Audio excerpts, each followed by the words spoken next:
Bonsoir Nicolas. Bonsoir Mohamed. Ravi de vous retrouver. Fishback, un nom à retenir, en tout cas vous nous le conseillez, c'est l'une des sensations de la scène française actuelle. Et si l'on en parle ce soir de Fishback, c'est tout simplement parce que c'est l'artiste phare des Transmusicales de Rennes qui commence ce soir. C'est le seul artiste à se produire durant 5 soirs de suite, ce qui est exceptionnel pour cet événement. Les Transmusicales de Rennes, vous le savez, c'est un gigantesque laboratoire pour découvrir les talents de demain. On y a notamment vu pour la première fois Etienne Dao, Arnaud, Noir Désir, Daft Punk ou encore les Beastie Boys.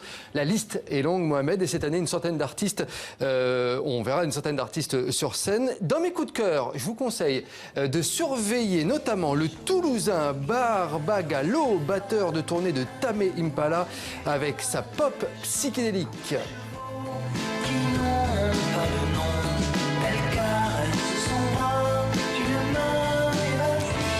Autre Français à suivre, Métro, Verlaine et leur punk complètement déjanté. Ce sont également des Français. Et puis on verra également la Suisse Aïcha Devi avec son électro assez planante. Et puis complètement autre chose, le groupe sud-africain BCOC, ça sera l'un des temps forts de ces transmusicales.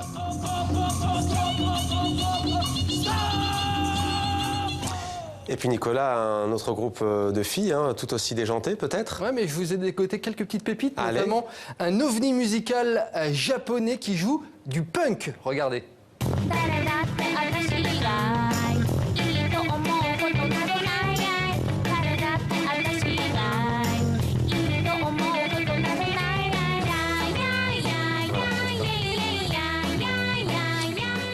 J'étais un peu pressé du coup de voir cet autre groupe de filles. Il s'agit cette fois d'un groupe qui nous vient d'Islande, qui fait du hip-hop. Ouais, c'est aussi une de mes belles surprises. Là aussi, tendez bien l'oreille, Mohamed.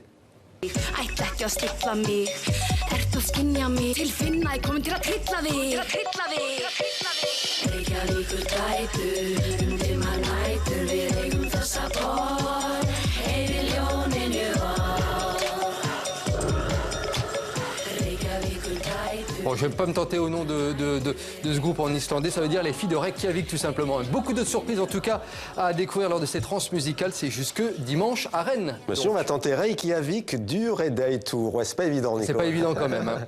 Du cinéma au programme également avec la sortie ce mercredi d'un super film Wolf and Sheep de la réalisatrice afghane Nicola Charbranou Sadat. Ouais, c'est son tout premier film. Elle s'est inspirée en fait de sa propre histoire, elle qui a vécu dans un petit village isolé du centre de l'Afghanistan et elle voulait faire un film différent sur son pays. Regardez, écoutez.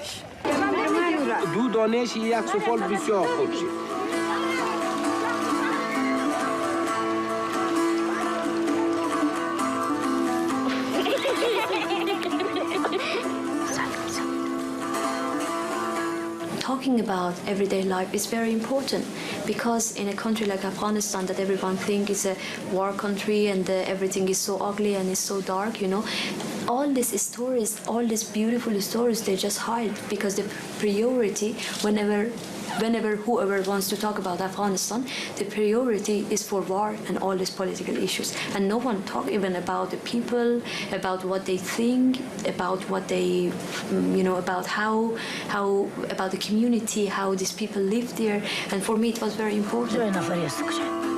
چی ماکن نفری از مرتو داره تو نفری تو گفت داره باش نشتی خیلی نفری یعنی یک تو پاک کردی.